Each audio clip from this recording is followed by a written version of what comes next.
చెప్పారు? గుర్తుందా లేదా? లోకాసు సువార్త 1:34.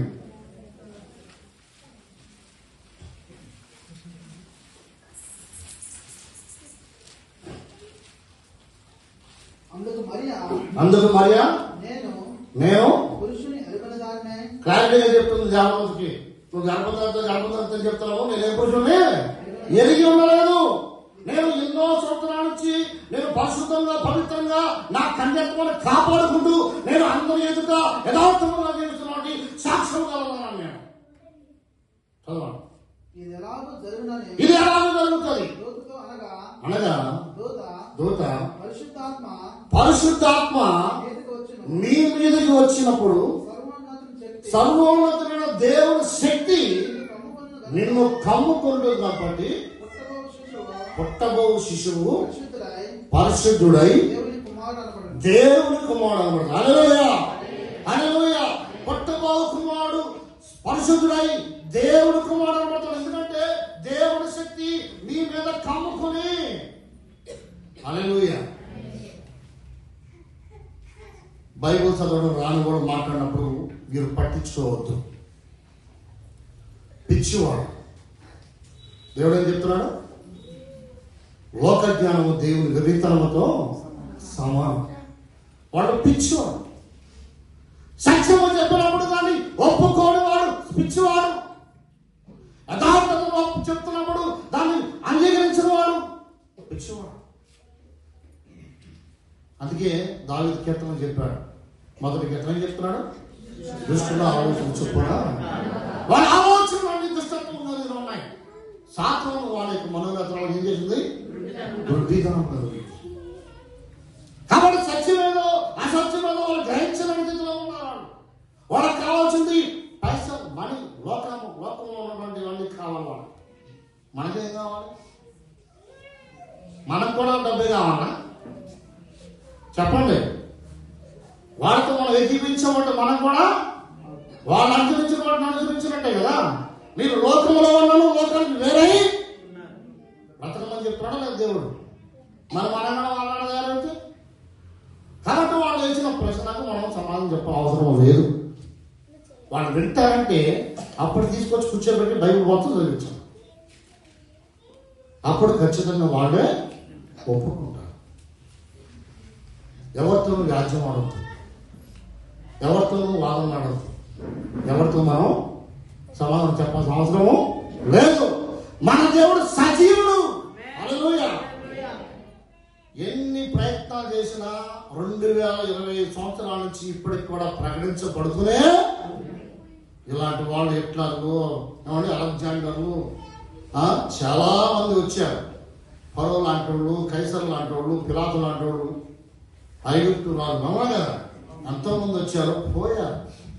కానీ నీటి కాలం వారికి సజీవంగా వాక్యం నిలబడే ఉంది. హల్లెలూయా, హల్లెలూయా.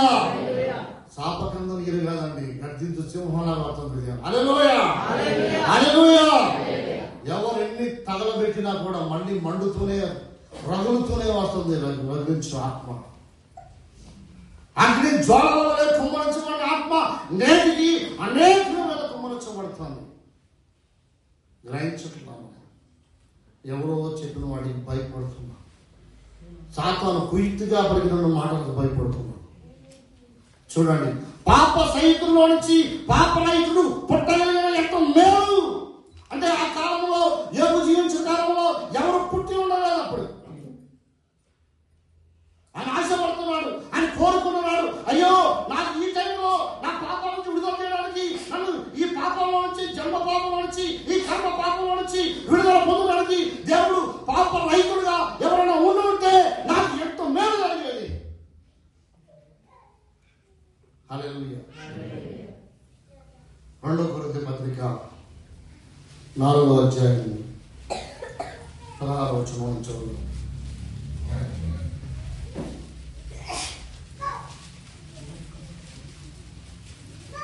2 కొరింథీ పత్రిక 4వ అధ్యాయము.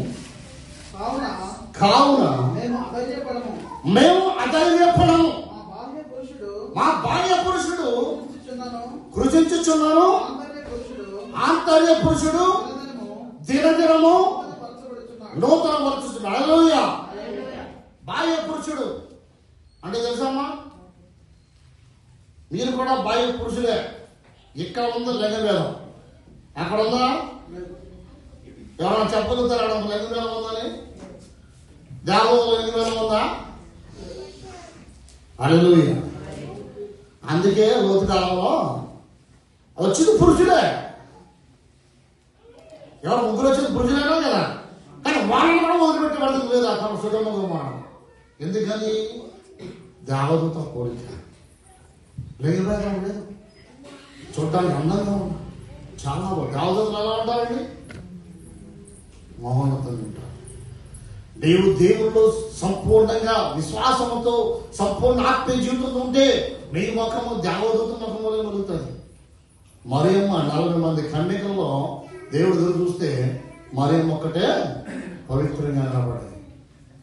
దేవదూత లాంటి దయాప్రాప్తురాలా నీకు శుభం. అర్థమైందండి? దేవదూతల కంటే దానికి బ్రతుకుంది. అవునా కదా?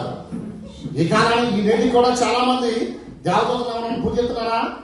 ఎవరు పూజించరు, కానీ మరి మాత్రం కదా కొన్ని చోట్ల. ఎందుకంటే ఆమె భయపడింది తప్ప ఆమె దేవదూత కాదు. హల్లెలూయా. ఇక్కడ కూడా పాట చెప్తాను, గుర్తుపెట్టుకోండి. పాప సైతుల్లో నుంచి పాప రైతులు ఎందుకు చెప్తున్నా గుర్తుపెట్టుకోండి. ఏ చెబుతో దేవదూత ఏం చెప్పింది? పరిశుద్ధాత్మలో ఉన్న మరియమ్మ ఏం చేసింది? గర్భము దాల్చింది. అలాగే మరియమ్మ ఏం చెప్తుంది? నీ మీద దేవుని ఆత్మ శక్తి ఆవరించి నిన్ను కమ్ముకోవడం వల్ల నువ్వు గర్భం ధరిస్తావు. అప్పుడు నీ గర్భం నుంచి వచ్చిన వాడు దేవుని కుమారుడని అనబడతాడు. మానవ కుమారుడు కాదు, దేవుని కుమారుడు. 100% దైవాత్మ కలిగిన వాడు, 100% దేవుని